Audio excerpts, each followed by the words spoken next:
ఈ క్వశ్చన్ చూడండి, కొంచెం ఇప్పటికి చేసిన క్వశ్చన్స్ కంటే కొంచెం డిఫరెంట్ క్వశ్చన్. ఇప్పటి వరకు వాడు స్ట్రింగ్ ఇచ్చి ఆ స్ట్రింగ్ పైన డిఎఫ్ఏ కన్స్ట్రక్ట్ చేయమన్నాడు. ఇప్పుడు చూడండి, అంటే ఒక ఈ సబ్ స్ట్రింగ్ పరంగా డిఎఫ్ఏ కన్స్ట్రక్ట్ చేయమన్నాడు. ఇప్పుడు ఈ క్వశ్చన్ చూడు, construct DFA which accept set of strings of alphabet ఇచ్చిన ఎక్సెప్ట్ ఈ సబ్ స్ట్రింగ్ అనేది ఏబి ఉందో అది ఆ సబ్ స్ట్రింగ్ అనేది ఉండొద్దంట ఆ లాంగ్వేజ్లో.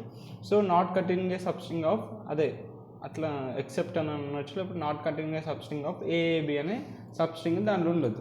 సో ఫస్ట్ ఏం చేద్దామంటే ఒక డిఎఫ్ఏ కన్స్ట్రక్ట్ చేద్దాం. ఆ డిఎఫ్ఏ లోపల విచ్ యాజ్ ఏ ఫస్ట్ ఒక which has sub string AB పైన ఫస్ట్ ఒక డిఎఫ్ఏ కన్స్ట్రక్ట్ చేద్దాం. దాని తర్వాత ఏం చేయాలో నేను చెప్తా. సో ఎట్లా ఇక్కడ 3 సింబల్స్ ఉన్నాయి కదా, 3+1 4 స్టేట్స్ వస్తాయి మనకి. Q0 Q1 Q2 Q3 interest. Okay, AB. So ఇది డిఎఫ్ ఆల్ఫాబెట్ ఏమి ఇచ్చిండు, ఆల్ఫాబెట్ A, B ఇచ్చిండు. సో ప్రతి స్టేట్ 2 ఆల్ఫాబెట్ లోపల 2 సింబల్ ఉన్నాయి కాబట్టి ప్రతి స్టేట్ 2 సింబల్స్ని యూజ్ చేయాలి. Q0 ఏ సింబల్ని యూజ్ చేసింది, బి సింబల్ని సెల్ఫ్ లూప్ పెట్టుకోవచ్చు. ఎందుకంటే ఏబి సబ్ స్ట్రింగ్ ముందు ఎన్ని బీస్ ఉన్నాయి ఏం కాదు కాబట్టి నేను సెల్ఫ్ లూప్ పెట్టుకున్నా ఇక్కడ. నెక్స్ట్ ఇప్పుడు Q1 దగ్గరకు వద్దాం. Q1 ఏ యూజ్ చేసి ఇప్పుడు అది బి యూజ్ చేయాలి. సో నేను మళ్ళీ ఇక్కడ సెల్ఫ్ లూప్ పెట్టుకున్నాక ఏమైపోతుంది అంటే ఇట్లా బీబీ వచ్చినాక ఏ వచ్చినాక మళ్ళీ బి వస్తుంది, మళ్ళీ ఏబి వస్తుంది. సో సబ్ స్ట్రింగ్ ఏబి అనే సబ్ స్ట్రింగ్ ఫామ్ అవుతుంది. సో నేను ఏం చేయాలా, ఈ Q1కి ఈ బిని బ్యాక్ ట్రాక్ చేస్తే కొంచెం బెటర్. బ్యాక్ ట్రాక్ చేయాలి, ఫస్ట్ సెల్ఫ్ ట్రై చేయాలి. ఏ స్టేట్ కానీ సెల్ఫ్ కాకపోతే బ్యాక్ ట్రాక్ చేయాలి. బ్యాక్ ట్రాక్ చేసినప్పుడు కూడా అస్సలే అంటే అది ఒక డెడ్ స్టేట్ అని ఒకటి క్రియేట్ చేసుకొని దాంట్లో పడేయాలి. సరే ఇప్పుడు Q2కి వద్దాం. Q2 వాళ్ళకి బి యూజ్ చేసాం కానీ ఏ యూజ్ చేయాలి. ఇప్పుడు మనం ఒకవేళ ఇప్పుడు ఏ సెల్ఫ్ లూప్ పెట్టినాం అనుకో ఏమవుతుంది చూడు,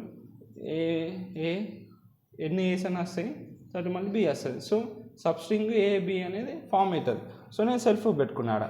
ఓకే, సెల్ఫ్ లూప్ పెట్టుకోవచ్చు. సెల్ఫ్ లూప్లో ఏ పెట్టినా ఇప్పుడు Q3 ఎన్ని ఏస్ అన్న సబ్ స్ట్రింగ్ ఏబి ఉంటుంది ఎట్లా ఫామ్ అవుతుంది. దాని తర్వాత ఎన్ని ఏస్ వచ్చినాయి ఎన్ని బిఎస్ వచ్చినాయి ఏం కాదు. సో ఇది మన ఫైనల్ స్టేట్. ఓకే, ఈ ఇనిషియల్ స్టేట్ ఇది ఫైనల్ స్టేట్. ఇది అయిపోయిందా.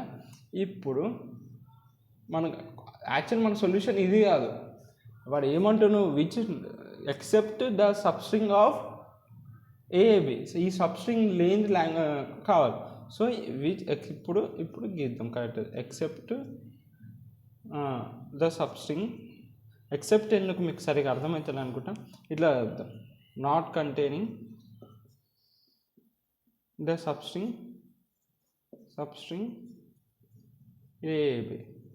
ఏం చేయాలంటే ఈ స్టేట్స్ ఉన్నాయి చూసిన, ఈ స్టేట్స్ ఈ స్టేట్స్ నార్మల్ స్టేట్స్ అని ఫైనల్ స్టేట్ అవుతుంది, ఫైనల్ స్టేట్ నార్మల్ అవుతుంది. అంతే సొల్యూషన్ అయిపోయింది. ఓకే, దాన్ని అది మార్క్స్ అయిపోయింది. గ్రీన్ మార్కర్ వాడుతున్నా. ఇప్పుడు చూడు, ఇప్పుడు ఈ స్టేట్స్ ఉన్నాయి చూసిన, ఈ స్టేట్స్ అని ఫైనల్ స్టేట్స్ చేయాలి. ఇది ఇనిషియల్ నార్మల్ స్టేట్స్ ఉన్నాయి, నార్మల్ స్టేట్స్ అని ఫైనల్ స్టేట్ చేయాలి, ఫైనల్ స్టేట్ని నార్మల్ చేయాలి. సింపుల్. ఇప్పుడు కనిపిస్తుందా, ఇది డార్క్ కనిపిస్తుంది. Okay, red marker. సో ఏం చేస్తా, Q0 Q1 Q2 Q3. So నేను ఏం చెప్పిన, ఇది ఫైనల్ స్టేట్ నార్మల్ స్టేట్ చేయాలి, మిగతా స్టేట్స్ అన్నీ ఈ ఫైనల్ స్టేట్స్ చేయాలి.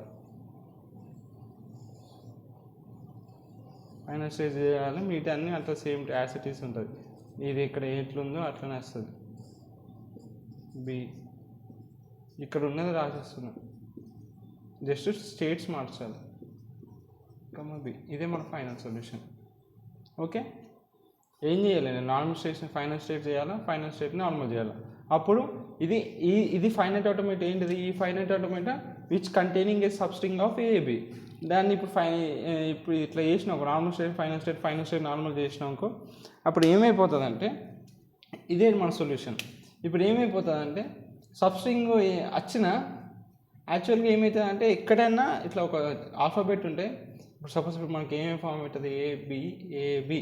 సో ఇట్లా ఒక ఆల్ఫాబెట్ వచ్చినామనుకో, ఆ ఆల్ఫాబెట్ ఎక్కడ ఆగాలంటే లాస్ట్ ఫైనల్ స్టేట్ దగ్గర ఆగాలి. సో ఇప్పుడు మన ఇక్కడికి వస్తుంది, ఇప్పుడు ఇక్కడ Q3 వరకు వస్తుంది. Q3 వరకు వచ్చినాక Q3 ఫైనల్ స్టేట్ కాదు కాబట్టి మళ్ళీ ముందుకెళ్ళి బీ కాడ ఆడుతుంది. సో అప్పుడు ఏమైపోతుంది, బిఏ అయిపోతుంది. సో ఆ సబ్స్ట్రింగ్ అనేది దొరకదు. సో అట్లా అన్నమాట, అందుకే అట్లా చేస్తాం. అట్లా చేసినామనుకో అండ్ ఇక్కడ Q3 దగ్గర సొల్యూషన్ ఆగదు, ముందుకెళ్తుంది. ఎందుకంటే సొల్యూషన్ ఎప్పుడు ఫైనల్ స్టేట్ దగ్గర ఆగాలి. ఇవి ఫైనల్ స్టేట్స్ కాబట్టి సో అట్లా అన్నమాట, అట్లా చేయాలి ఈ ప్రాబ్లమ్.